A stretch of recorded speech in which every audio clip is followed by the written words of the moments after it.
Health, Psychology and Human Nature with André Sturesson.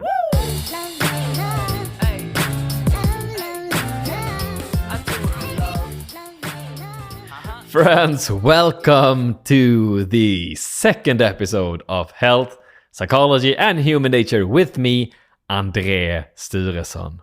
And this is our second step together on our long journey. And I'm really happy to have you with me. In this podcast, we focus on health. So things like fasting, diet, sleep, aging, and exercise. We also focus on psychology, mindsets, meditation, cognitive behavioral therapy, and personality. And we also try to understand ourselves better by focusing on human nature. And this is a science-focused podcast, meaning that today's guest and the vast majority are researchers. And that is because researchers, they tend to know their stuff really well. Most of the time, anyways. This podcast also exists on Instagram and Facebook with the name Health, Psychology and Human Nature. Follow me there for the latest episodes, inspiration, and more. So, the second episode. Who are you? And what is your personality? Over 100 years of research have been summarized in a model called the 5-factor model.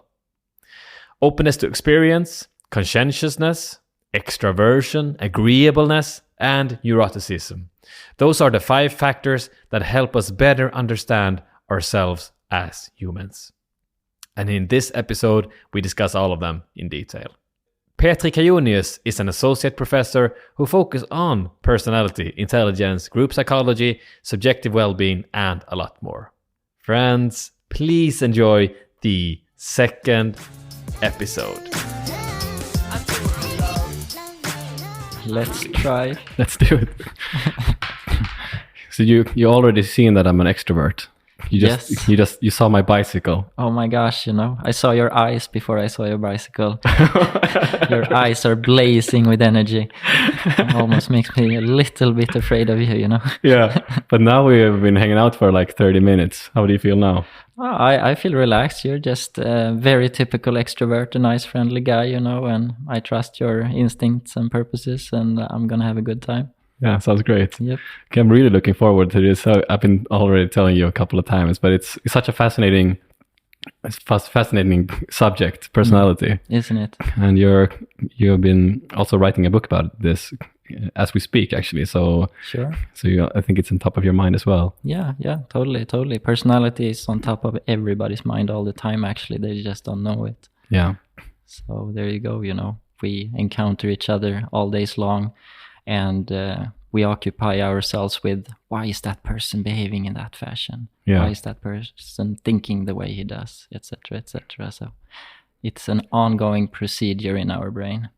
It's also very interesting, as we spoke about just before we started recording, that two different people can have such a different experience. So for me, I'm an extrovert, and yes. you're an introvert. Yes. So only in that little domain, yes, that really probably changes how we experience the world and how we experience a lot of things. Very much so.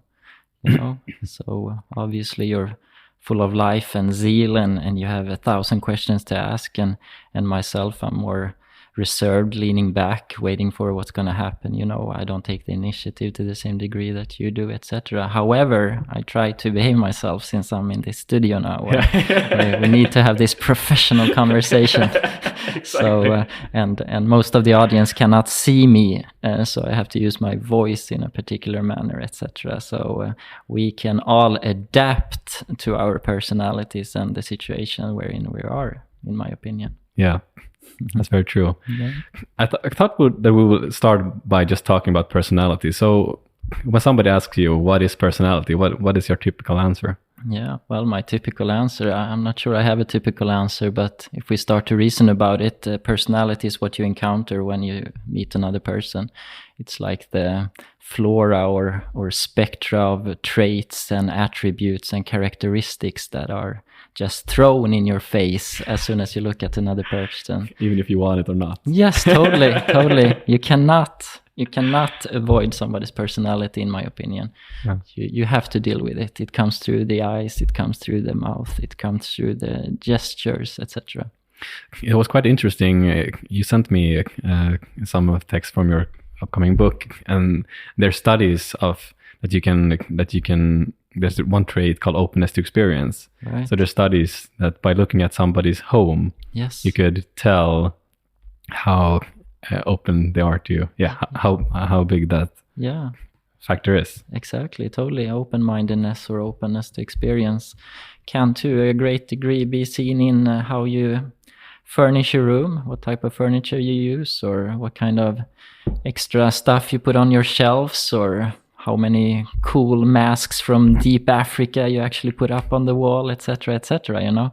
So, for instance, since we're here in Sweden at the moment, the IKEA culture, it would almost be the opposite of open-mindedness or openness to experience, because the IKEA culture is already tailor-made. It's perfect, it's nice, it's comfortable, it's safe, etc. It's Swedish, you know. So an open-minded person's home would not have as much of IKEA furniture as you would expect, you know. So there you go. Yeah, right.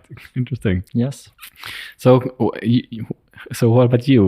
Why are you interested in personality? Yeah, I want to understand why people behave the way they do. I want to understand why the world works the way it does. I want to understand relationships and groups. And the key ingredient in all this is the filter wherewith we sort our world and our stimuli and the perception. And that is, of course, personality, you know. Yeah. As we talked about, extroverts and introverts has a different view of the same situation as we have at this very moment. Yeah, right? yeah, for sure. And that is super interesting. I mean, how can I ever understand you? How Yeah. can you ever understand me? Yeah. I think that is an intriguing fact of life. Even when we choose our spouses or choose our friends, or do we even choose them? Is it just our personality that attracts or repels? Right. You know, all those questions are up for grabs, and we have such a short life to experience this. So I want to understand everything that I can. So it's a lot about understanding humans, understanding our human isn't it? nature. If you do understand how personality works, you can understand and gather so much from that person's life and behavior and preferences and desires and motivations, etc. You can even predict to a great degree how your spouse or your loved one or your employee or your boss is going to behave if you understand their personality. Right.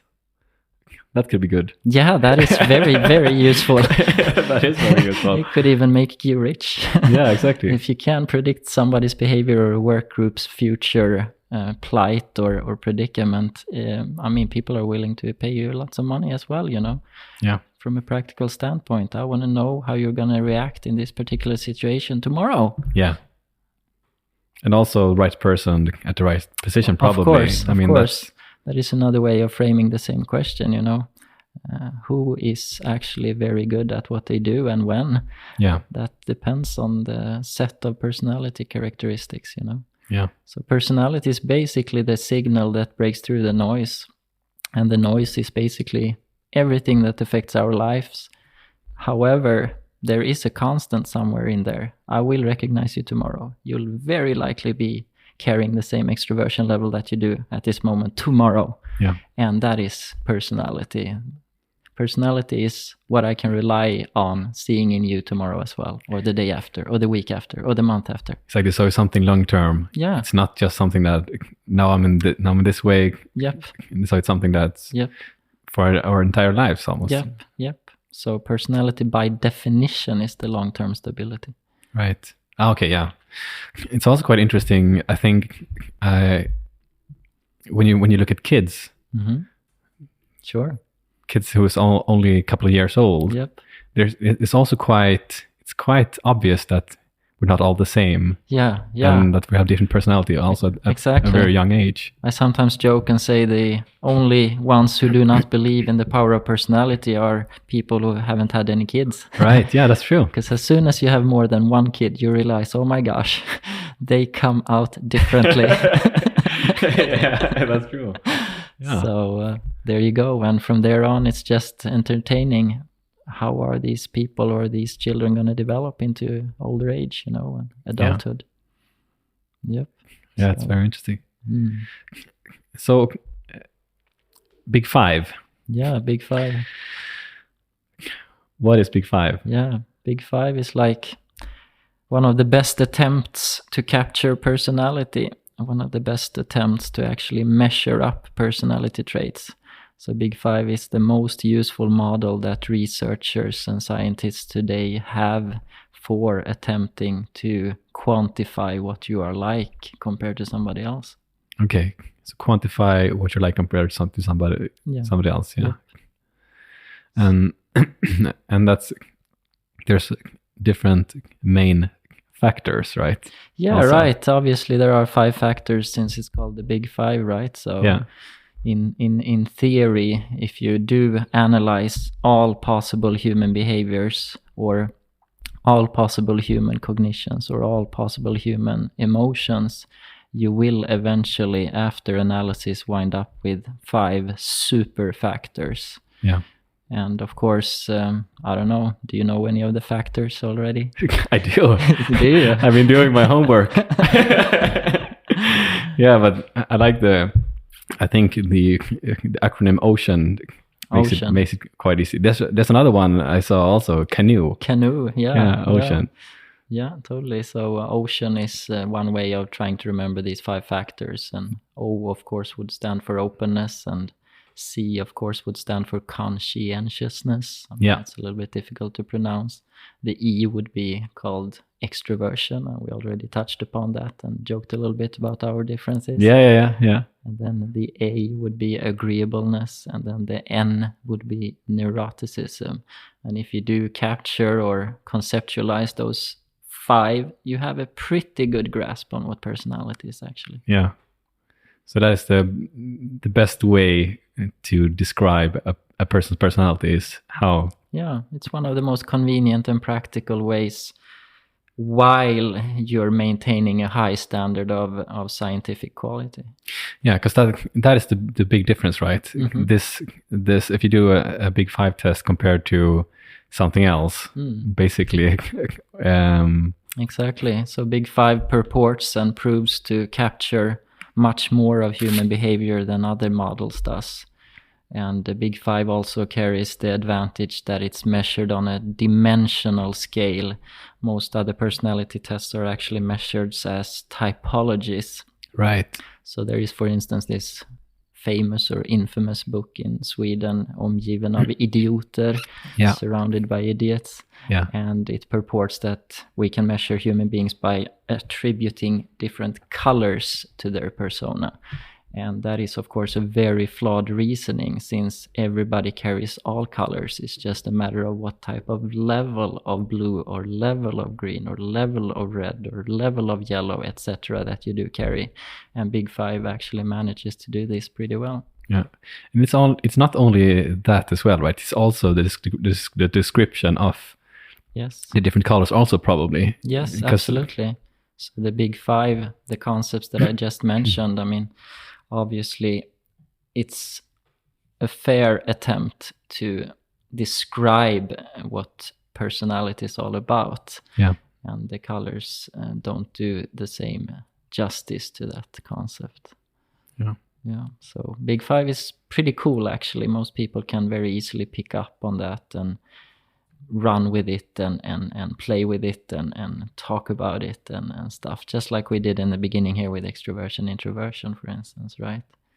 So openness, the first one, that would be my particular favorite, since I'm a professor and I'm in academia and I like knowledge. I like the intellectual curiosity of sitting across a table this very beautiful Saturday morning with you. Openness is basically the attempt to capture a person's curiosity or intriguingness or intellectual curiosity, sort of. Openness carries the virtue of imagination or abstract thinking or openness to ideas. So my openness at the moment is pretty high, actually. It is, yeah. So it's a lot about curiosity. It is. And ideas. It is, mentally. What would you say, like, if you, like, openness in a nutshell, what would you say, what would you say that is? Yeah, bring on the change. Bring on the change. Yeah, give it to me. Change me, provoke me. Openness is, I don't have an opinion of what you're going to do. I'm ready to receive, I'm ready to analyze. I'm ready to absorb you, So openness would be, I am prepared to be fascinated by the world around me, I'm prepared to be changed. I'm prepared to be changed. Okay, so not a lot of hesitance or... No defenses, right? No classical neo-Freudian defenses, so to speak. I'm open to what you're going to say. I might not like it, I might disagree, but I'm open, You're interested, even though something might not be pleasant. Absolutely. You're still interested in having the experience because of the curiosity of having the experience. Exactly. It's a motivational drive, So if you were to say all of a sudden that, hey, I'm into some really weird kinky stuff with the soldier costumes from the Second World War, and I especially like the Nazi symbols, I would be like, wow, how interesting. I might not agree with Nazism or Second World War or even be interested in military costumes, but I'm inclined to be receiving what you're saying. That's very interesting. Now it comes together better for me. Yeah, so it's just an interest in trying out stuff, both ideas and also other kinds of experiences. Exactly. So one facet or nuance of openness could be openness to emotions. Psychologists, for instance, which I'm myself schooled in, are very interested in how people feel, Yeah, I want to feel what you feel, and if you're low on openness, you don't care. I mean, what would you care about somebody's feelings, so to speak, or experiences in that regard, right? You want to understand feelings. Yeah. And if you're perhaps very high in openness and you're doing, I don't know, nutrition or something, you want to really understand what is happening. Yeah, very much so. Very much so. And since we're discussing openness, it's very important to point out here that there is no like no preference to be high or low. Most people misunderstand the big five and say, hey, it's better to be high on openness, right? Yeah. But it's not. It's normally distributed, which means that most people are going to be average in openness, and some people are going to be extremely open, and some are going to be extremely non-open. And do not make the mistake that non-open people are like less worth or not as good at what they do as open-minded people, because it's just different. Yeah. So we need these non-open-minded people as much as we need the open-minded people.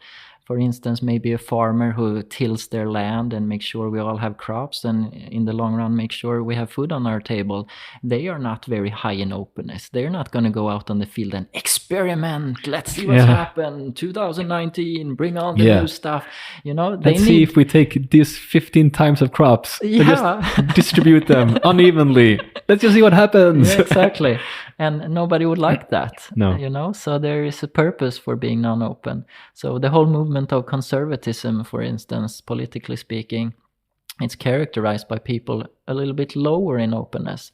And that is sort of good for society, because we need to have a force that slows us down a little bit. Who knows what mankind could do if everybody just went around with, say, 99 in openness, right? Yeah. So that was just a long way of saying that be careful not to fall into the trap that think you're good because you're high on openness. And that is something that is important for all of these, right? Yes, totally. I mean, it's not just openness. Yes. I'm not worth more than you because I'm more extroverted or vice versa. No. You're probably just more useful in situations where you need to sell stuff or convince people of stuff or maybe even be liked. Then extroversion is good, you know. Yeah. But introversion has powers of its own, you know. Yeah. And agreeableness is another one of these 5 factors that people tend to take for, well, high agreeableness is always good, isn't it? And, you know, you want to be cooperative, you want to be empathic, you want to be altruistic, you want people to feel good about you, right? But the short answer is no. If you're too agreeable, you will have a less salary, you won't step into leadership positions, you won't take the decisions that are needed for rough, tough life. Yeah. Etc., etc. So there's always a drawback on personality and always an upside. So just let's establish that from the start, that no matter what type of person you are, you're okay. Yeah. I think that's very important. Isn't it? Yeah. But openness to experience. So that is basically, I want to experience the world and thoughts and emotions and different behaviors, you know. You want to expose yourself to the world around you, you know. I want to do bungee jumping, not because I like it, because I want to experience what it feels like throwing myself off a cliff. That could be one example, right? And now you're probably speaking as an extrovert, I would imagine, you know. Bungee jumping, you know, my gosh, you know, I'm open-minded, but I'm not so sure. So the physical thrill of bungee jumping wouldn't excite me or entice me. However, the mental, intellectual dilemma about throwing yourself off a cliff with some rope around your ankle or foot, that would be intriguing to me. So. Okay, let's focus on what you just said. Yeah. So could you repeat that? So it's for you, it would be the... Yeah, there's differences in motivational drive. So if we take bungee jumping as an example, if I were to do it, I would do it due to openness. I would be so intrigued by what is it actually like to stand up there, intellectually speaking. The thrill of my body, I would be very hesitant. I don't like this. So my openness would have to be stronger than my introversion for me to actually do the bungee jump. In your case, I would propose that your extroversion is so powerful that you'd like to try it, you know? You'd like to feel the thrill of it, of throwing yourself off the cliff there, you know? Yeah. And openness and extroversion tend to correlate a little bit, especially as you're young, as a child. If you want to explore stuff, if you want to move stuff, if you want to climb up trees, if you want to shove a table around, openness and extroversion haven't diverged yet as of 4 years old. Yeah. But in our case, you know, as grown-ups, adults, as professors, etc., there's a difference between openness and extroversion. Extroversion is the activity of doing it, the physical pleasure, the pure, raw, positive energy of it, right?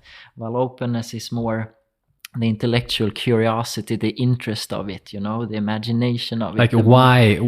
So I'm falling off the cliff. Why do I feel like I feel? Exactly. That's instead of just, okay, this is the experience, I like it, or I don't like it. Yep. It's more of the, because probably, like evolutionary, if you were falling off a cliff, you would die. Yeah, probably. So that's kind of, so it's more like the, okay, now I think I understand. Yeah, it's the...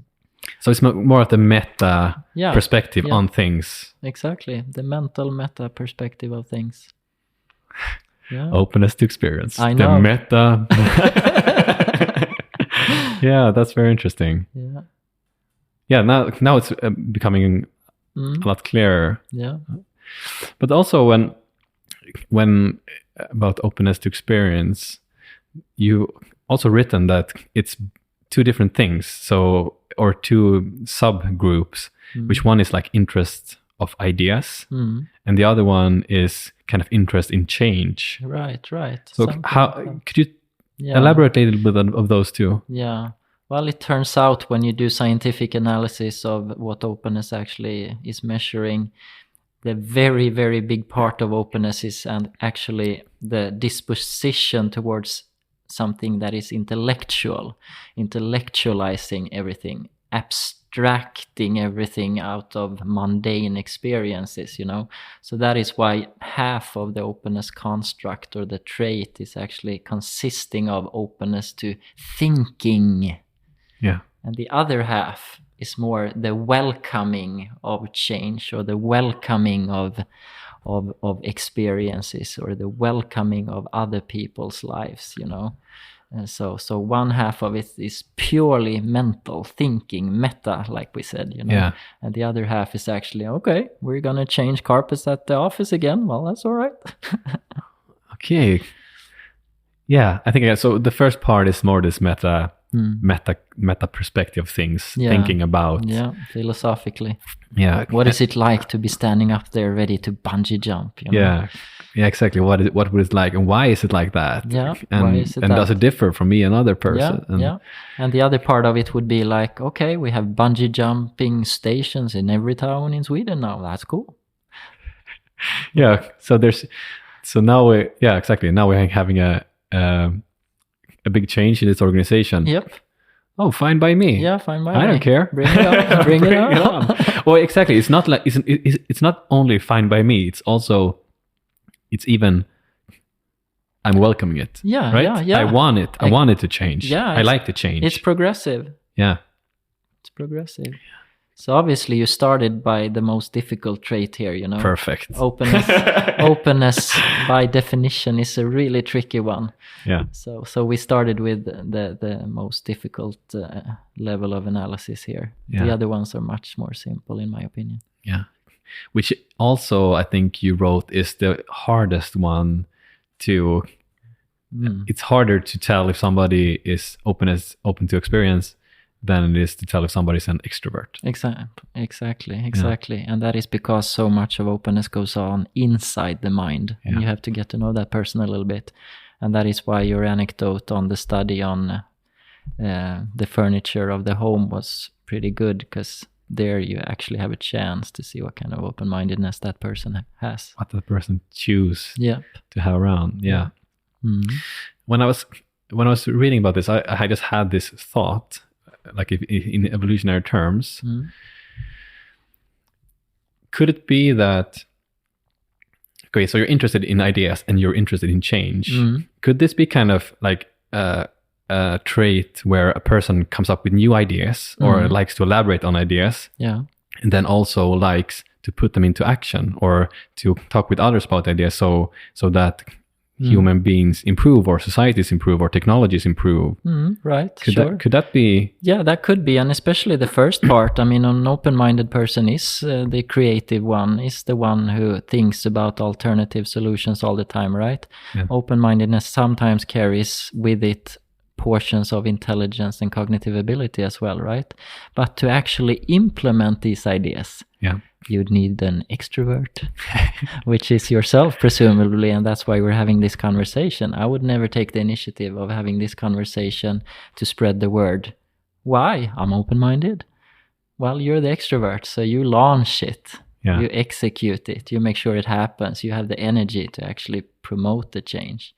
So there is the deadly combination of openness and extroversion, And of course, we all know people like that in the popular media. Like Elon Musk, for instance, he talks about going to the moon or going to Mars or having self-sustaining cars, etc., etc., and he implements it. Yeah. My gosh. He really implements it. He's a doer. Yes, right? He is a doer. He's high on conscientiousness. Oh, yeah, he's a genius. Yeah, he's doing a lot. Yeah, so what are you doing? Yeah, well, I have these 3 companies and... Exactly. One of them is a private space station. I also do these flamethrower things. It's not a real flamethrower, but it's kind of a flamethrower, which I do just for fun. And I just sell 2,000 of them and no more. Yep. Oh, okay, that's you. Okay. There you go. So, yeah, openness is challenging to measure accurately. That is one of the most complicated of the big 5. And it's also correlated with IQ. Yeah, it is. So, people that has the gift or the mental capacity to strain their thoughts and expand their mind they tend by definition to be open about it, So there is a correlation of almost 0.30, which is reasonably high. So could you say that again? So it's because of why? Why do you think it is? Yeah, I mean, ability and disposition goes hand in hand a little bit, So if you have the ability to think complicated, sophisticated thoughts, it follows an open-mindedness with that, right? Yeah. And with open-mindedness, usually there is also an ability to actually carry out these progressive thoughts or maintain them, Yeah. So it correlates a little bit, It seems kind of logical that a person who likes to entertain thoughts and abstract ideas also has a higher cognitive ability, because it seems like that is something that's very useful if you want to entertain thoughts or develop theories or whatever. Yeah, totally. And then again, remember that low openness might be very, very useful, People high in openness, they might come up with some crazy shit, right? And the whole society goes down the tubes, worst case. So, again, we need all types of people. True. Yeah. And so if you're very low, could you also talk about if you're very low in openness to experience, what is that? Yeah, well, in Swedish, there's a great term called jordnära, which basically paints the picture that you like things the way they are and you like things that function.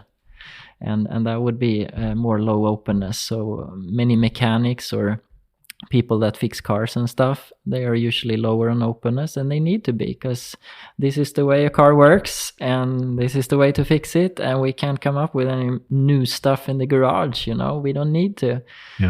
So people low on openness would be a little bit conservative in the good sense. They would like family, they would like the regular structure of society with schools and hospitals and community services. They would like their traditions.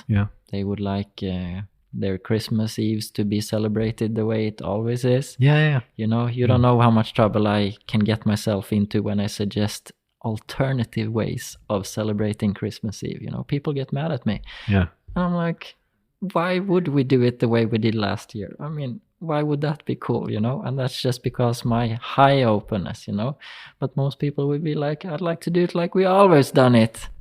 And that would be a symptom of lower openness. Right.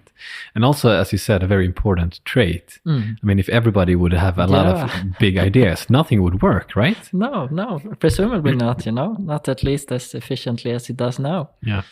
I've seen a very interesting program called The Island, which is basically where you put like 10 people on an island with 3 knives and water, and basically you can see if they will survive. So it's a social experiment, which I find fascinating. And there is this group of men. I think it's I don't know, 8 men or something, 2 already left. And the big thing then, of course, is food, right? So they're walking around gathering shells. They're gathering other eatable stuff, and then they find a fish net, and they try to get fish, but they don't succeed at all. Right. And like 7 of the guys just keep on, gathering these small water animals and stuff. But then the 8th guy, he's kind of, no, I want to try the fish net again. Like, I want to see if it works or not. And then he goes out by himself and he gets like 8 fishes or something. And then he becomes the hero. Yes. Right. So, but it could also be that he wouldn't have gotten anything. So I mean, it's okay. Yeah. I think that's quite an interesting thing. So it's both the people who just keep on getting the stuff, but then there's also important to perhaps have one individual who want to try new stuff. That's the whole point of individual differences in personality. We need all of us to a degree, right? And in extreme situations, like you're saying, it's very good with a good spread of personalities, However, Uh-oh. it's not so easy to get along with people that are different from yourself, especially not in a constrained situation on an island. Yeah. And that's where we have the cool TV show, you know. Have you seen it, The Island? I have not, but I have encountered the concept and I know it. Yeah, okay. Yeah. Yeah. Yeah, that's very true. They also have a lot of conflict. Yes. That is entertaining for the audience, of course, right? But I think for me also, I find it very interesting what it says about us as human beings, which probably is a trait of openness to experience, Yeah, right? Because I yeah. want to analyze, and so why are we the way we are? Yeah. Yeah. I think it's very fascinating when you put people also to the test of survival, like what happens. Yeah, to yeah, us. of course. That is the ultimate test of personality, in my opinion. You can fake personality pretty well in everyday life as long as you have food in your belly and you're reasonably, rested, etc. But when you get thrown into a situation like that, your true personality starts manifesting quickly. And that is what makes programs like that so interesting. It's like a true life simulation of what you really are like, So there you go. It's fascinating. Yeah. Especially in that kind of show where the contestants are also the people who are filming it. So there's no external team filming it. Even the participants are also filming it. So it becomes kind of course they edit it afterwards, but it's kind of more authentic. Yeah, right. At least. More documentary-like. Yeah. Very cool. Yeah, that's cool. So let's say you're just general, very high in openness to experience, is there any pros and cons to being very high? Yeah, well, sure. I mean, person high in openness could have some troubles focusing, I mean, like myself, I'm a personality psychologist, but I like to indulge myself in astrophysics or molecular biology as much, and I can't become an expert or even good in all those fields, right? So there is a slight problem of focus that could be a con sometimes. And then, of course, openness to change, like you just pointed out with your example, change is not always good, And for the guy with a fishnet, if he came home with nothing, things would have been so different, right? Yeah. He would have been hated. So worst case scenario, we're so open-minded that we actually do wrong stuff all the time or take the wrong decisions or even break up our families in worst case because we're so open-minded. We just want to go with somebody else, see what that's like, Come on, get some conservatism into your family, folks, so you can maintain a stability for the children's sake or something, right? Yeah, yeah. So there's always pros and cons, of course. Yeah.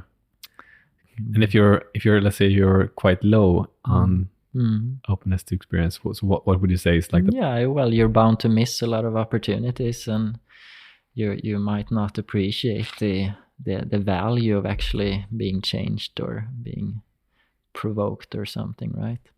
So there is an obvious con there. However, people like themselves, they like the way they are, so they are not usually feeling bothered by the way they are. They think that's the way life is, actually. And hey, folks, life is not the way you think it is. It's so different depending on who you are and what traits you carry. So there is an obvious one. And if you want to take an extreme example of high openness that is not good for you, psychotic people, people that have personality disorders and maybe see stuff that we other people don't see, like flying saucers or pink elephants or something. They are usually so high in openness that they lose touch with reality in worst case. Okay. So there is a serious predicament or a drawback with high openness. Right. Yeah. We've been touching on like the evolutionary reason for it a little bit, but I'll ask anyways. What do you think? Like, is there an evolutionary reason for high openness to experience? And if so, what? Yeah, the short answer would be that this is the way nature secures and optimizes the survival of our species. And to do that, you need to have traits for all possible scenarios, right? And you could have a situation on planet Earth where there's a scarcity of food, perhaps, or you could have a situation where there's abundance of foods. Different traits will thrive in respective environments. So evolutionary speaking, nature needs us to have this spread of individual differences to make sure that we don't go extinct all of a sudden. Yeah. So those are grand thoughts, and they are hard to prove in an experimental setting, but it seems to be a very logical conclusion from what all we know about the survival of species and stuff. Yeah. So different environments or different kind of people thrive in different kinds totally. Of environments. Totally. You as an extrovert would thrive fairly well at this island you mentioned, and myself as an introvert, I would have a much harder time. I wouldn't like the social game as much. I would need time for myself, more or less. It's really difficult to get that since you're with a bunch of people trying to survive, etc., right? Yeah. So one of us would come out as a victor in this island contest, and it probably would be you and not me, at least speaking from a personality trait perspective. Yeah. Extroversion would be more useful on that island, I would submit. It's interesting that we're so alike, and what you just said, that it's useful for different environments and different situations. Do you know, are we as humans, do we differ more in personality? Of course, this is probably hard to start, but do we differ more than other mammals or animals? Sure. Well, that's a good question. I mean, there are comparative psychology studies on a bunch of different animal species. I think I read in a handbook recently that there were maybe 67 different species where a scientist had detected personality traits and this spread that we're talking about. And the simple answer is basically, the higher the intelligence a species has, the greater the spread in personality traits. Oh, really? That is the short answer. Really? So us as human beings, we would have the most sophisticated and the, so to speak, greatest variation. While maybe a banana fly or something like that, they perhaps would have a very short variation, which could be offensive or defensive, perhaps. While when we speak of extroversion and introversion, we speak with nuances and examples of islands and survivals and hedonism and pleasure and etc. So that would be the short answer. It seems logical, because I mean, if you look at us as human beings, we can survive on like Greenland. Yes. We can survive on the savannah. We're really, really adaptable. Yes. So that surely is one of the reasons. Yeah, it is. And it's very interesting to analyze and try to understand why we're so different and what is the purpose of it all, And even when we multiply and have children, it seems that the best mix of genes is from a person who is somewhat like yourself, but they need to be different enough from yourself. That is the best mix of genes for the survival of the species. So we all know that we shouldn't marry our cousin, or we shouldn't marry our brothers and sisters because they're too much alike. But on the other hand, you don't want a person who's extremely far different from you, because then the mix is not going to be very perfect, so to speak. You still need to maintain a level of conservatism in your family tree. Yeah. And there is another aspect of evolution, the sexual selection and stuff, And the personality traits are very much a part of that, very much. There must be studies of that as well, that it's just my guess, but that people are interested in people who are more like themselves than not. Yeah, absolutely. That is the best way to go if you want to have a long, stable relationship. Really? Is that also studied? Absolutely. Yeah. Totally. It doesn't matter what your traits are, as long as they're similar. A little bit like neuroticism, probably. Yeah, right. Maybe. However, people carry different strengths in their trait spectra, right? So some of your strongest traits need to be similar to the other person. So there is a short answer again, you know. The stronger your trait are, the more important it is that that other person actually at least is within the vicinity of where you're at in that trait. Yeah. Is it common that you have like one main trait that is statistically significant or statistically higher than the other ones? Yeah, right. I mean, I would say yes. I would say that most people have a number of traits that characterize them more than the other, right? So maybe in my example, openness would characterize myself very much. People who would know me and say, who is this guy? And they would say, well, he's pretty open-minded, you know? And it would be hard for me to have a relationship with somebody who's not open-minded in the long run. Yeah. In the long run. We can make anything work at the office or at the job or at school or whatever. But in the long run, you know, we need to have similar baselines, the average levels of openness in our everyday life. And you also probably, for the relationship's sake, want to, I mean, you would get a lot of stuff out of discussing this kind of stuff with a partner, right? Of course, yeah. I mean, such a... Yeah, that's one example, right? And if you're not interested at all, then you're probably like, yeah, I'm dating this guy or girl, and well, just talking about stars and consciousness and I know. And how sad. Yeah. So it's really different like that. Yeah, it is. So that's just one way of exemplifying the importance of personality traits, you know. It's important for our species. It's important for ourselves as individuals, you know. Yeah. So I think we should move on to another of the big traits. The big factors. Which one would you like to talk about? Oh, yeah, that's a good one. Which one? Oh, I don't know. Neuroticism is, of course, a very, very intricate player in our domains of humanity, because neuroticism might be one of the factors that actually contains a lot of challenges and you know, negative emotions, shortly speaking. Yeah. And everybody carries a level of neuroticism. It's just a matter of how high, you know. And neuroticism, by definition, is the tendency to experience negative emotions.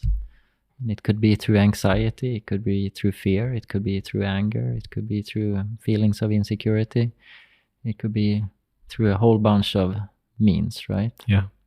So the level of neuroticism is something we all have to deal with throughout our lives. And evolutionary speaking, scientists believe that neuroticism is there to get our attention, so to speak. People who are slightly neurotic, they see dangers everywhere. Yeah. And dangers is, you know, a threat for who we are and our survival. So neuroticism might play a part in that alert system. If you think about a deer, an animal on an open field, and they are grazing, they have their head down and eating grass, right? Yeah. But every 5 seconds they pick up their head and they look around. And that is typically a neurotic person. Always be vigilant. What is going to happen? Where's the threat? Is someone going to shoot me? Is there a car nearby? Is there somebody watching me? What do I look like? Am I vulnerable out here in the open, etc., etc.? And that would be neuroticism placed in an evolutionary context. So but neuroticism in a nutshell is basically that you have a tendency to have more negative emotions. Yes. And that is also constant. Yeah, that there is an individual difference in the levels of neuroticism in people. Right. And there is also in neuroticism there's also two subgroups. Mm-hmm. And one of them, as you've written about, is about just feeling these negative emotions and being more easily triggered for them. Exactly. And then the other one is fluctuating emotions. Yes, the lability of it all. Yeah, you can be high and you can be low. It depends on the situation. Let's see if it's fun or not. You know, while a person very low on neuroticism, they wouldn't change as much depending on the context of the situation. So the lability part by definition is neuroticism, fluctuating emotions. A neurotic person watching a TV series cries in one moment and laughs the other moment, you know? Okay. So there might actually be an evolutionary point in that as well, to experience the whole array of emotions, you know? More emotional. More emotional. In More general. If in general. So you feel Yes. you're experiencing all your emotions more intensely. Yes. If you have a lot of, Yes. or the fluctuation. Yes. Okay. Yeah. So the first one is more that your baseline, and that is only negative emotions, right? The Yes. first one. Yeah. Yeah. Okay. Yeah. And the other one is contaminated by the first one, of course. Right. However, when you do go high on neuroticism, you might go very high. And there is even a word for that, right? Like different borderline persons or bipolar polar persons, you know, they are depressed in one moment and they are elated in the next moment, right? And there is something negative behind it, you know, it's not just quite comfortable for you to be that high or that low. Okay. Yeah. So it could be that you're low in negative emotions. Mm-hmm. Theoretically. Okay, but not practically. Or not in... That is not very common. There is a reason they go together under the same umbrella of neuroticism. Okay. So they're very correlated. They are very correlated, okay. Very much so. But theoretically... An outlier. Theoretically, yes. Okay. Yes. So you could be very fluctuating and non-stable as a person while you don't notice much of your emotions. They're not that negative. So. Yeah. Mm-hmm. Okay, so the other one is basically, that you're fluctuating a lot. So exactly as you just said, you're really happy, and then you're really sad. Yeah. So you just feel. Yeah. Things happen inside of you. There's a turmoil, you know, there's a storm, there is weather inside of you, you know. Yeah. So neurotic people can be very, very fun to hang around with, but they are also very, very challenging. Yeah. To be around, you know. And the other interesting thing about this also is that you also written that you can have different expressions of the emotions if you have a high neuroticism. Mm-hmm. So if you're you can have it in an extroverted kind of way. There you go. And then you're very open with your feelings. Yes, you dish them out on your surroundings, you know. Yeah. Every relationship you're in, if you're an extrovert neurotic, will feel it, will know it. Yeah. But if you're an introverted neurotic, you keep your problems to yourself. Is that also linked to extraversion? Yes. It is. Well,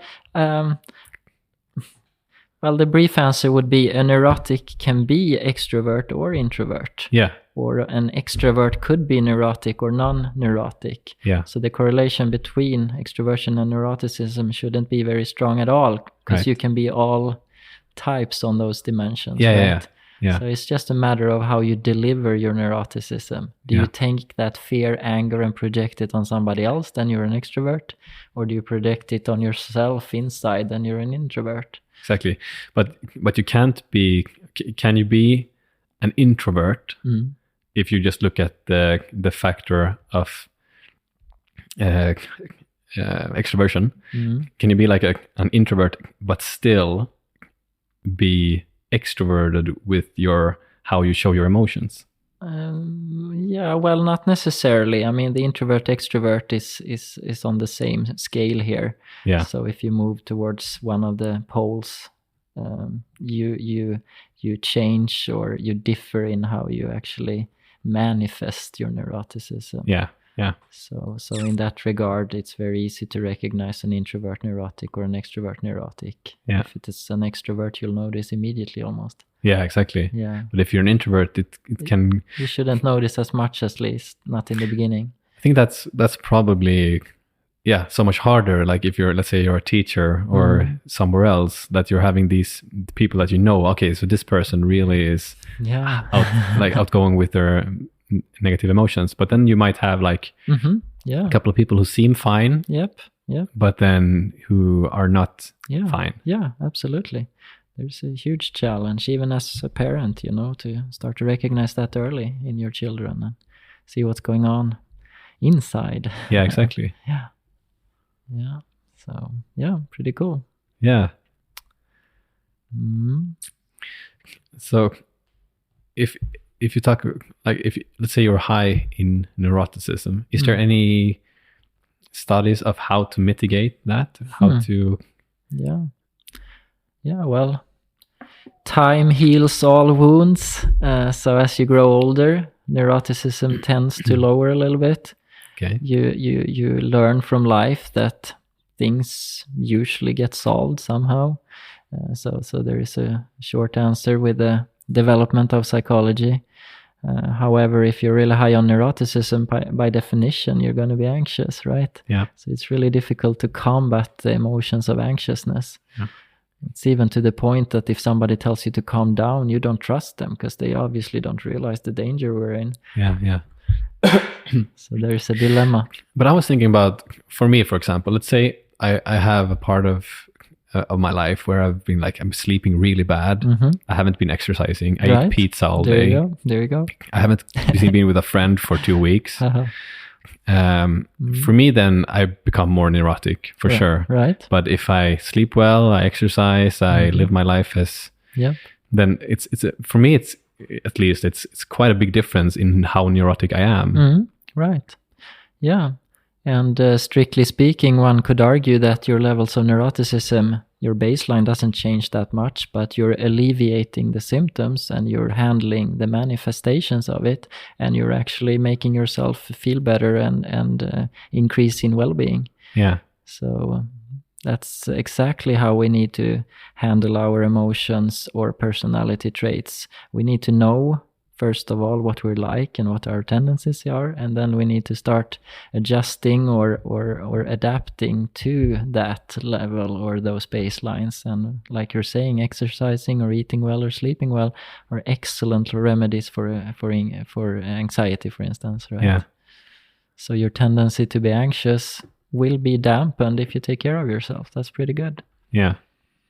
Do you know which strategies or what has like a better effect when it comes to neuroticism? Yeah, it depends on what kind of neuroticism you have, of course. If it's like therapeutic, if you actually have psychological problems, it could be good to actually expose those and simulate and deal with those and talk to somebody and create worst possible scenario and live through the emotions of that, and all of a sudden you're released from that fear.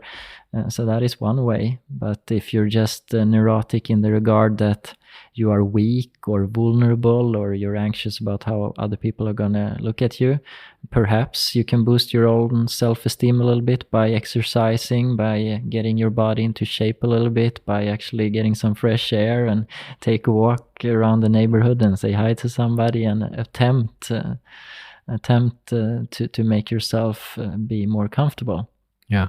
So there are so many different varieties of neuroticism that it's really hard to pinpoint one great remedy or pill for that, so to speak. Yeah. But neuroticism underlies our problems in life, and most people who are mentally ill, they have some neuroticism in the foundation of their personality constitution that they need to sort of learn to live with and cope with. All right. Yeah. Yeah. Is there which one you want to continue with? Yeah, well, I mean, obviously we handled the extraversion, introversion, we handled the openness, we handled and touched upon the neuroticism a little bit. The agreeable conscientiousness are pretty cool because they can be handled together a little bit. I mean, agreeable would be the tendency to like people, while conscientiousness would be the tendency to like tasks or performance. So it could be like conscientious people are very task-oriented. They want to perform, they want to deliver good results, they are ambitious, they are disciplined and striving, right? While people high on agreeableness, they want to make sure everybody's doing okay. Yeah. Are you doing okay here? Yeah. You know, how do you feel? You know, can I get you something? I want to make sure I succeed in our relationship and make you like me. and that would be agreeable, right, per definition. So those two are usually good foundations for a good working life, for a healthy marriage.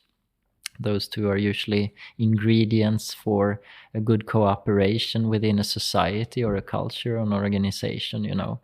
And in Sweden in particular, we love high agreeableness. We think that is basically perhaps the most important trait. As long as you're nice to somebody, you're fine, right? And conscientiousness is like one of the most important traits for actually carrying out your job or being employed very well, you know. If somebody's going to pay you a lot of money, they want you to be conscientious, right? Right. So agreeableness is basically focus on relationships. You want others to be well, to feel happy. Yes. You want to take care of other people. Yes. Kind of. Yeah. Would you say that is like the core? Yeah. Yeah. Absolutely. It's the feeling of empathy and the feeling of wanting to maintain a good relationship, you know. Right. But also there you also write about these two different subgroups, empathy, and the other one is anständighet in Swedish. Yeah, I right. really couldn't understand exactly. Is it like to behave? It's like civility of sorts, right? So an agreeable person would make sure they follow all the rules, follow all the norms. If you go into a nice dinner, you don't make a fuss about it. You just do what you're told and what everybody else does. So you're kind of compliant to the norms. So like if you're in a dinner setting, then you do what you're supposed to do in a dinner setting. Yes. If you're playing with your kids, you do what you're supposed to do when you're kind of do what you're perfect. Yeah, okay. Yeah, you're a quick learner. Thank you. Is that a trait? But and how do these relate to so agreeableness, that is kind of you want to take care of people. Yeah. So of course then you need empathy kind of, probably, right? Yeah, that is the fuel sort of, you know, that is what drives you, that is motivational force. Yeah. Just like with openness, the motivational force was the curiosity for ideas, you know, that is the fuel that drives the car. In this regard, with agreeableness, it's empathy, you know, passion for somebody else, for other people. You feel for somebody else. Yes. That is what is meant with empathy. Yes. Okay. So it's not feeling what. It's more of a exactly. It's more of a feeling of I want other people to thrive and be happy and well. Yes. Yeah. And evolutionary speaking, that is very interesting because it might be counterproductive with high agreeableness, right? If you take care of yourself only, you have a higher chance of actually succeeding with your life. Right. However, as we know, we're social species and we need each other. Right. So again, there you have the compromise from Mother Nature. We need a spread in agreeableness to optimize the survival of ourselves in groups. And I was also thinking about that I mean, because I was more thinking about, we are a social species. We are very good at cooperating, or we're then perhaps like if everybody's cooperating but you're not, that could also be a good strategy, right? I mean, this is kind of, I think we had this in evolutionary psychology, right? Where like the one person could just free ride, like evolutionary, in evolutionary logic, that seems like a reasonable idea. It does. But then you take the risk of being cast out and people will not like you at all and shun you, you know. So there's always this play of compromise. Yeah. So, is there any studies of like how agreeable people are, the higher up in hierarchies of corporations or? Yeah, right. Yeah, to a degree. I mean, it seems like the higher up you are in an organization, or the more responsibility you carry in terms of delivering profit and stuff, the lower in agreeableness you tend to be. Right. So obviously that is something you need if you're going to manage a lot of people, a lot of wills, a lot of, you know, challenges. You need to have that low agreeableness to be mentally tough. Yeah. To actually fire somebody who's not doing their job, etc. Exactly, because one of the things about agreeableness also is to agree, right? Yeah. I mean, that is also one of the main things Yes. that you don't like when you're not agreeing, Yeah. right? Yeah, sure. Yeah. Agreeableness per definition is to make sure everybody agrees, right? And as a boss of a company or something, my Yeah, God, that's right. you just need to set the direction and make sure people follow. Yeah. So agreeableness is a little bit tricky, you need low agreeableness to be a successful leader, right? However, to make people trust you, you need to be pretty good in agreeableness, because otherwise people won't like you. Yeah. So there is a really good challenge. Could you say that, like, if you're if you're agreeable, so you're more focused on people being well, and if you're low, but then also perhaps if you're also conscientious, then you're more like, no, like people are not the most important thing. Results are. Could that be? Yeah. I mean, that's why I put them together, because there is an intricate play between the two, and they tend to correlate a little bit as well, the agreeableness and the conscientiousness factor, right? But sure, I mean, the best types of leaders that I encounter in my profession and everyday life, they are people who can actually let go of their high agreeableness occasionally and take those tough decisions and just drive the organization or enterprise in a certain direction for a while, no matter the cost of human lives. Yeah, right. And then after a while they retract and they start being good to their employees again and getting that agreeable part out again, because this had to be done, folks. Right. And then back to normal, so to speak. And that is really, really difficult. Most people do not have that flexibility in their own personality trait system. Yeah. They tend to be one way or another. Exactly.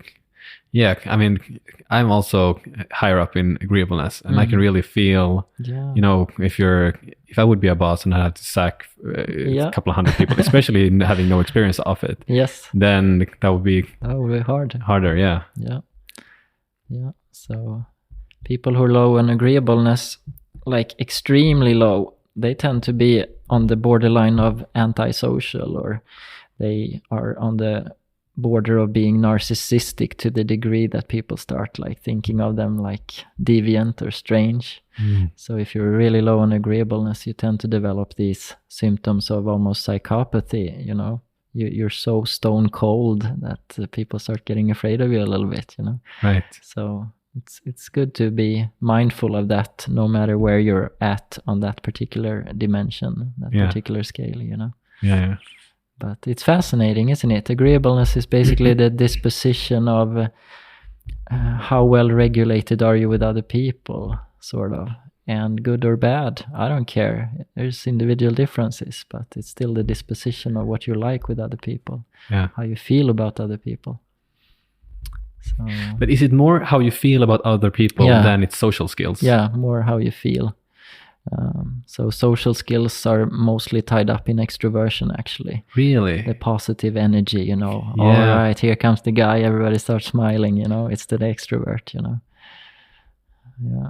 So the extrovert carries energy on the outside, and that's what people like. So extroverts have a slight upper hand and advantage in today's society because we have so many meetings with people, so short encounters. We only have a few minutes to make an impression. Yeah. If you're an extrovert, you have a slight upper hand there, because people start to like you much faster than an introvert. Yeah. Yeah, so there you go. Obviously, personality paints the picture of what we're like in everyday life, as you notice. It's a pretty fascinating thing to be able to, in just an hour or two, assemble what we're like as human beings on this planet. Yeah. It's a cool model. I like the big five, it works decently well. Yeah. It's interesting to really, and also, I mean, that it's founded in so much studies and so many studies. And, oh my gosh. and the science of it. Yeah. I think we should focus a little bit more about conscientiousness. So, because before, as I said, when we were talking before the podcast started, I had mostly thought of it as drive, basically being productive, getting things done. Right. but there's also this other component, which is, as I understand it, if I understand it correctly, which is pretty much being responsible or Right. doing what you're supposed to do. Right, exactly. There are two modes in conscientiousness. One is the forward mode, and one is the maintaining the present mode, right? Yeah. So maintaining the present would be you take care of your stuff, man. You do what you're supposed to do. Fix your chores, do it disciplined, get up in the morning, and make sure you have your deadlines under control. While the other one is more the self-efficacy part. I'm moving forward, I'm achieving, I'm going places, I'm changing things, I'm performing tasks, I'm hitting my goals. So there is a slight difference in the way you view time, Conscientious people, they take care of the now, and it's correlated to a great degree what you do today, how it's going to be tomorrow, right? But there can be slight differences in conscientiousness profiles. Some people are more ambitious. They're just driving ahead, right? Elon Musk. Elon Musk would you say that he's kind of the drive part? Yeah, ridiculously much so, and likely with a big portion of extraversion and openness to that, So that interaction makes Elon Musk, one of the most successful men in the world today, right? But the other part, a conscientious clerk, somebody working at a tax agency, presumably they don't have much drive or ambition for the future, otherwise they wouldn't work there. Sorry, folks. But they do take care of their business well. They do maintain their Excel sheets perfectly. And everybody wants that type of conscientiousness at work. Okay, I just need to get my head around this. Okay, so the first one is basically like setting goals, having drive to achieve your goals, and working hard to achieve them. Yeah, task orientation. Yeah. And the other one is more, it's just to keep things under control. Yeah, what you're doing at the moment.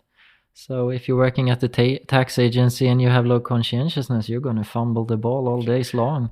So it's not so much about for that person. It's not so much I'm doing it for this goal. It's more, this is my responsibility to uphold. Yeah, I like the routine because I like the routine. So conscientiousness is one of the most important traits for employers. I need to know that you're going to do what you're set here to do. And if you're low on conscientiousness, man, you're going to miss that phone call and you're going to be late for work and you're not going to take care of business. You're going to lack the needed structure, discipline. You're going to lack the strategies for taking care of your everyday life, right? So those are, of course, correlated again, going forward and taking care of the now. Is the second one also, feeling responsible for things? Kind of, you're having an assignment together. Totally. Then this is kind of, I maybe not even like this task, but I will always do my part. Yeah, exactly. Yeah, for instance, when we got in touch first time a couple of months ago, I didn't have much drive, much conscientiousness to actually go through with this project. But I did carry the responsibility all the time. I felt if he's not calling me, I'm going to call him back. And that is an example of how I was taking care of business. But, the end results, I don't care too much. That's up to you. Right. So there's a slight difference there. Not too much to get technical or academic about, but it's one way of understanding a difficult concept. Yeah. I think it's still a bit confusing. A little bit shady. A little bit confusing, but it's kind of get it. Yeah, I see what you mean. Yeah. So conscientiousness is the disposition of how we take care of our everyday lives, basically. Yeah. Mm-hmm. Right. And then the last one, as we have been talking about also, is extraversion. Extraversion is the tendency to experience positive emotions. Yeah. But also to, as I understand, to take in your outside environment, right? Have an interest in. Yeah, right. Want to interact with the surrounding world.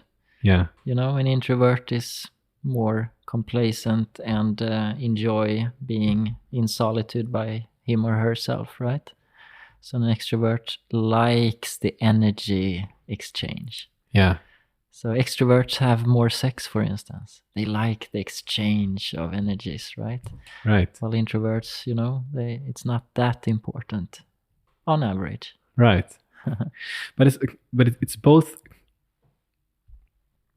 Okay, I'll go back one step. So if you would say like extroversion in a nutshell, what would you say that is? Yeah, well, it's the tendency to derive pleasure from being alive. Yeah. Okay. Yeah. It's the disposition of experiencing positive things in regard to the world and other people. Extroversion is the tendency to be present and wanting something out of situations. Extroversion is the tendency to be focused on the outside, extra. Yeah. Well, intra is focusing on the inside more, right? Right. So extroverts make things happen. Visibly so. Yeah. And it's also associated with positive emotions. Yes. So, it is. So it's like one of those foundational temperaments in a person. If you're always happy, you're bound to be sort of extrovert leaning in your personality trait. Right. Yeah. And those are the two subgroups, right? It's positive emotions. No, it's the other one. It's social influence. Yeah, exactly. Also. So of course these divisions or compartments within a factor, they are a little bit arbitrary, but you could say that one part of extroversion is actually the emotional, positive, surging part of it all, right? Okay. And the other one is actually being noticed in your social environment, I mean, you can't avoid noticing an extrovert. Yeah. Like yourself, you laugh out loud, for instance. Yeah. I mean, some people listening to this might get afraid when you laugh. It's like, ha, ha, ha, ha, ha. Yeah. Well, I always do a casual laugh for some reason. Yeah. Isn't that interesting? Yeah, for sure.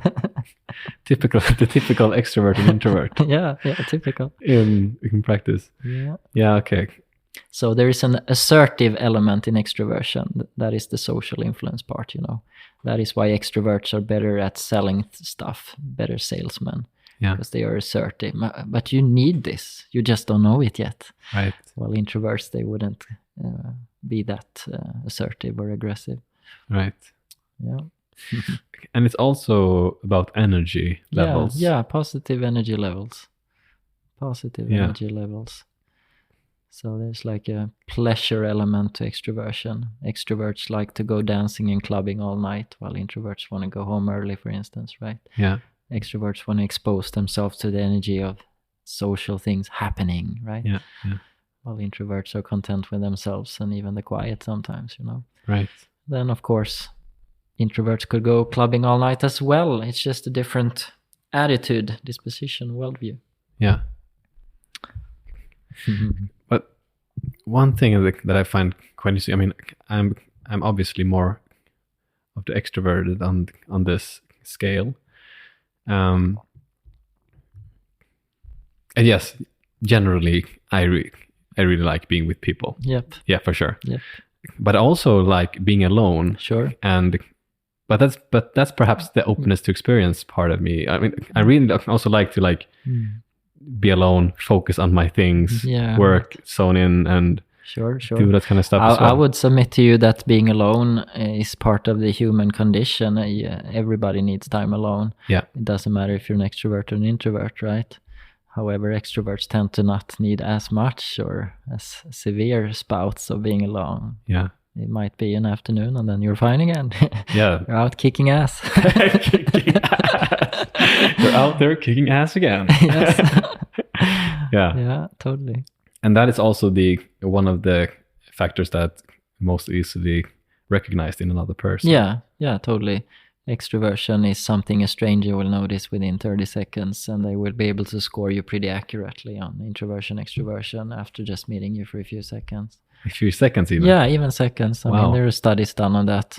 Like after 2 seconds, you have an idea. After 8 seconds, you have like a hypothesis. And after 30 seconds, it actually correlates pretty well with the rest of the conversation. Wow. So that's pretty powerful stuff, obviously. It is. Yeah. Yeah. One thing that you also have been talking about, but one thing that I hear a lot is, this energy part. So an extrovert derives energy from being with other people, and an introvert derives energy from being alone. Yeah. Like, is that one of the main components of being extroverted as well? Yeah, well, that's a shortcut to capturing the concept, I would say. Yeah. Yeah, that works. Yeah. Yeah, absolutely. Yeah. So I was also thinking about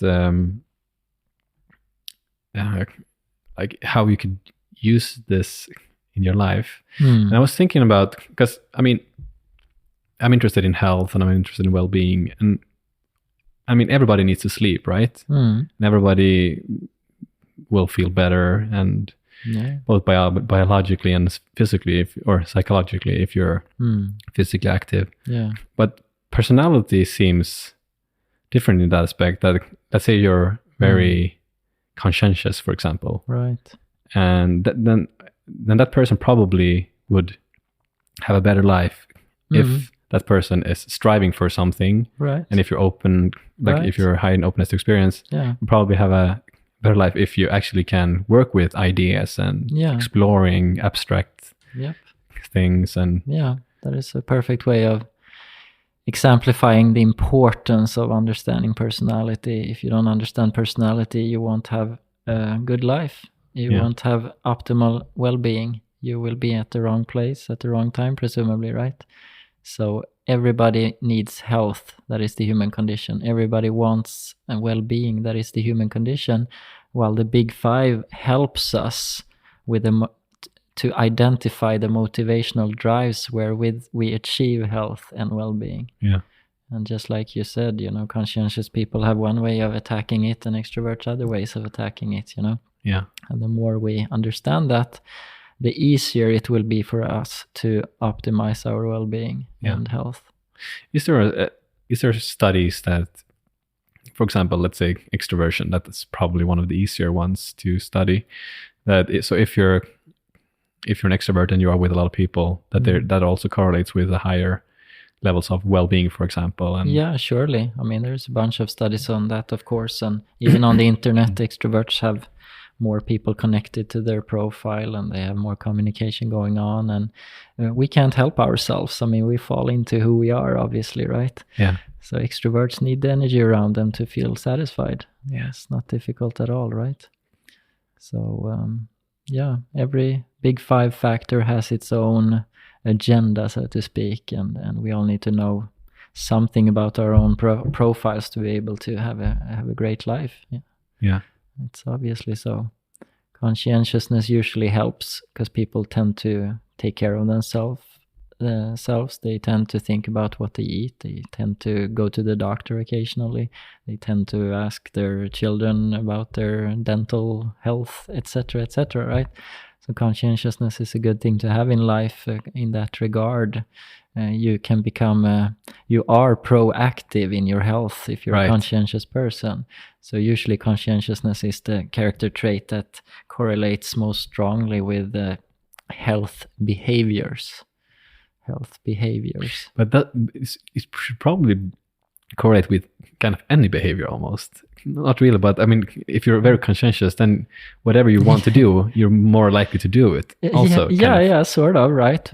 How do you explain low conscientious people always being late? Is that what they want to do? I don't know, maybe. Low conscientious, but if you're low conscientious and you're always late, then that could be explained by you're not having the same goal and ambition to come there and do the stuff that the highly super conscientious person would. It would be self-fulfilling. Yeah, that's how it works though. So, the absence of behavior is also conscientiousness or low conscientiousness. Yeah. So, And let's say if you would like to try this out yourself, let's say we'd like to do a test. You've written about two of those in in your writings that you sent to me. Right. And I think I'm going to put them out Yeah. on Facebook and Instagram so people can find them there. It's easier than totally. than we say exactly what they are now. But the second one there, could you just talk shortly about that one? It's like the personality test.net EPIP, Right. EPIP Neo. Right. Yeah, that test is a public domain test which is available for researchers and scientists all over the world, and obviously the research community wants people to participate in that to gather as much data as possible. So it's a non-licensed personality test with very high psychometric qualities. It's actually a test with high reliability, so you can trust the precision rather well with those tests. So originally speaking, I think they had some 3,000 different items going into this test to just try out what actually tapped into personality the best. And out of that, there is an example of a 300 item test or 120 item test, which basically means that there is 300 or 120 different estimations to consider, and out of that the algorithm builds up your personality profile with reasonable accuracy actually. Yeah. So it's fun to do, and everybody should do it, and there's nothing to be afraid of, since nobody cares if you're high and low. It's just different. Yeah, exactly. There's no value if it's good or bad. It's just different. Yeah. But so basically, it's a good test. It's a very good. It's a reliable, good test if you want to try. It's absolutely see how you are in these absolutely different one of factors. the best that is out there, and I've been researching and studying this for many years, and people ask me all the time what test they could trust, etc. And this is one of the tests that are very good actually. So cool that it's also free. Yeah, isn't it? It's great. That's the part of the scientific idea actually, to make sure knowledge is free. Yeah. I think I did it yesterday, 2 days ago, but I was too tired to really analyze it. But I think I'm going to do it again. Yeah, sounds like you're a little bit low on conscientiousness. Yeah, exactly. Right. And I think we was also interested to know a little bit more about the book that you're writing. So what is that about? Yeah, right. I mean, briefly speaking, it's one of the first attempts to summarize everything we know about personality science in Swedish in a book that is popularized enough for people to actually be able to understand it and enjoy it, So it's not going to be one of those deep academic books where everything is written really complicated and nuancedly. I just deliver the goods and the summaries of what we know today in different chapters. One chapter might be about relationships, another might be about mental health, a third might be about gene-environment interactions in producing your traits, etc. Right? So hopefully next year it should be out in the bookstores, and there's going to be I believe media discussion about the personality and how to measure it. We've already seen some of that in the previous years, but we haven't seen a real good solution. We have only criticized the colors or the different typologies. I'm an owl and you're a bear and I'm a dog, but now perhaps we can deliver a fruitful scale to the public that is not affiliated with me being licensed or getting rich from it. See what I mean? Yeah, it's for just sure. public science. Yeah, you're helping people to understand themselves and to basically having better life. If you understand yourself, then you can. Yes, it's great. It is. Do you have a title for it yet? Yeah, well, we have a working title, basically the science of who you are. How to measure personality with the big 5 factors, but it's probably going to be somewhere in that neighborhood. Yeah, the science of who you actually are. But you can search for your name and it will be out. Yeah. 2020, like in the beginning, or it's probably going to be towards the middle of the year. We're not sure yet. It depends on when the best time is to release it. Yeah, but my last name Kajonius is really friendly with Google, so you'll that's find me. True. There's not too many people that are writing books about personality. No, Name Kajonius. Yeah, that's true. So that works really well. Yeah. It's fun, it's entertaining, you know. Everybody talks about personality traits even though they don't identify it as personality. Yeah. You know, we talk about each other all days long. Every Yeah. time we meet somebody, you know, have you heard? You know? Isn't that like definitely one of the most discussed things? I mean, us as humans, we are so interested in discussing, talking about each other. Yeah. Good things, the bad things. I know. Like everything. It's amazing. Yeah. I even saw a study on that one time, and it was something along the lines of 70-80% of all our conversation revolves around what other people are doing. How cool is that, you know? You know, we want to relate the latest gossip, sort of, you know, and of course we're intertwined in that discussion. It's about ourselves ultimately, but we like to project it on others and stuff. So there's psychology for you. We are hopelessly social animals, you know. Exactly. Yeah. Yeah. And the Big Five helps us to understand that process a little bit. Yeah. Yeah. Okay, so I have some last questions. Mm-hmm. So, like during the last 5 years, what new belief, behavior, or habit has had the greatest impact of your life? Wow. So you mean something that I maintain myself, or something that I have encountered in everyday life from other people? Could be both. Yeah, right. Wow. That's a really hard question to pinpoint the meaning around. So I assume it has something to do with openness trait and stuff, and its intricate processes concerning that. But you know, I'm not sure.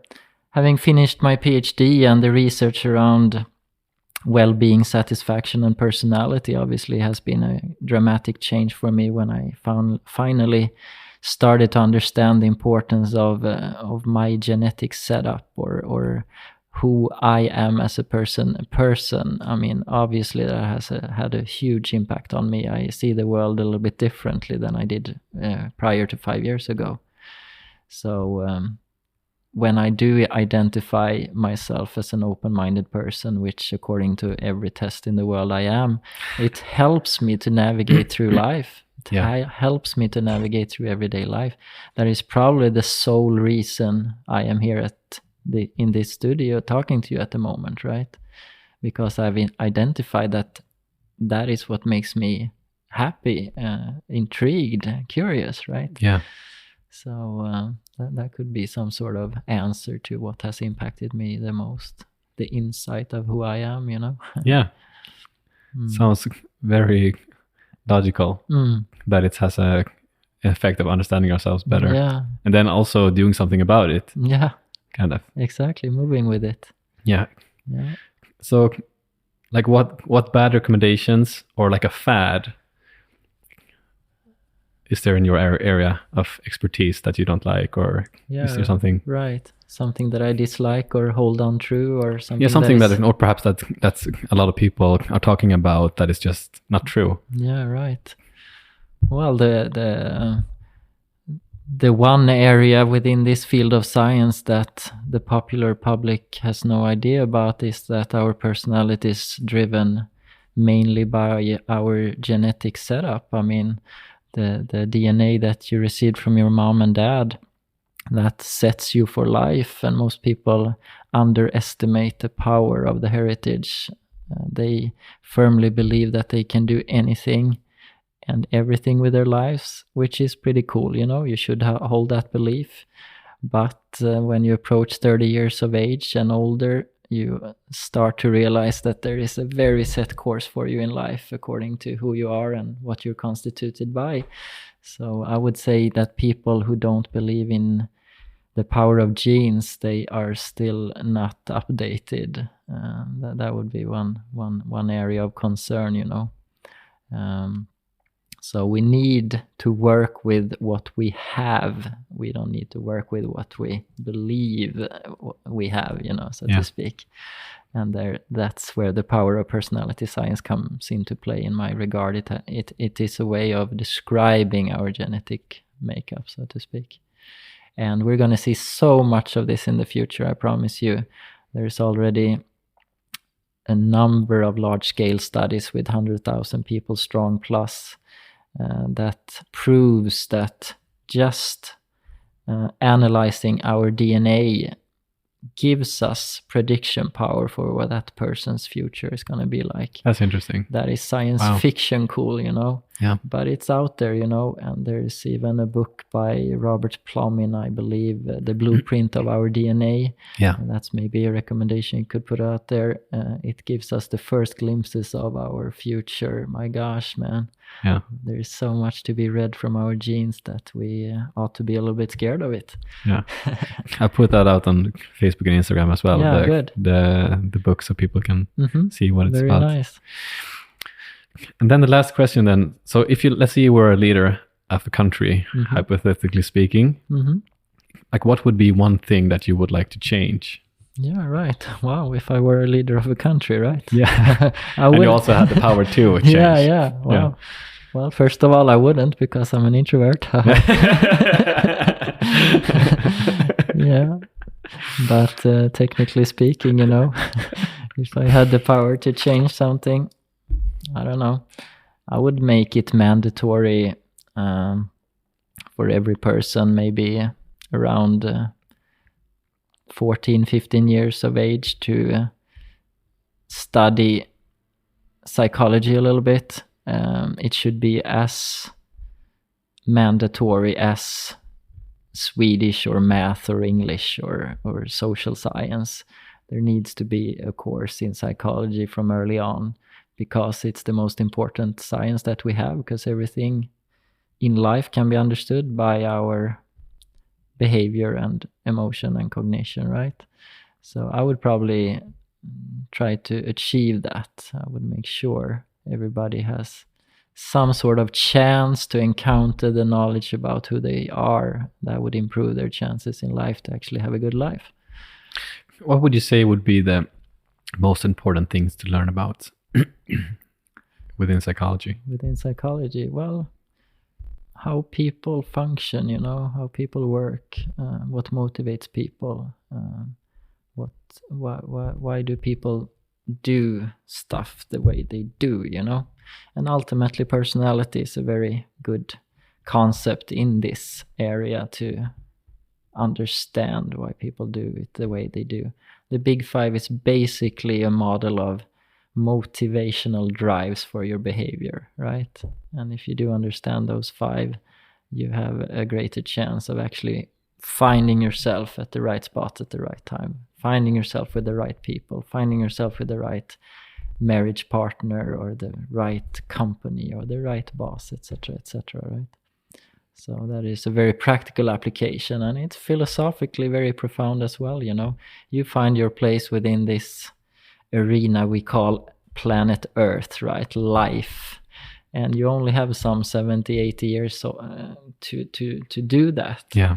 So you need to get on board quickly instead of fumbling around in life aimlessly, not knowing who you are or what you do, right? Yeah. So a podcast like this, actually, believe it or not, could help people a little bit. If somebody is listening, this is a great chance in life to actually get on board and set the course, navigate and steer better than you ever did before, right? Yeah. And I'm sure you can understand this. I mean, obviously you find yourself in a position hosting this show, and obviously you try to present for people how some guidelines, right? And it makes you feel good, and it makes you feel that you're where you're supposed to be. And that's just one of many examples of how you made use of your extroversion or whatever other traits you might carry to influence the world. Yeah. It's been really, really great talking to you. I really enjoyed it. It's a fascinating topic, and you really know a lot about it. So big thank you for taking part. Yeah, it was my pleasure. It was nice. It's been really been a lot of fun. Yes. So big thanks. All right. Thank you. Hasta luego. Yes, I guess so. That was extrovert.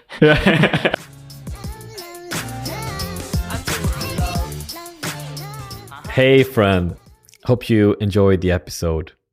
I really need your help. I'm trying to get my podcast out there. So I was wondering if you could help me by leaving a positive rating and a review on your Apple device or the podcast player that you're using.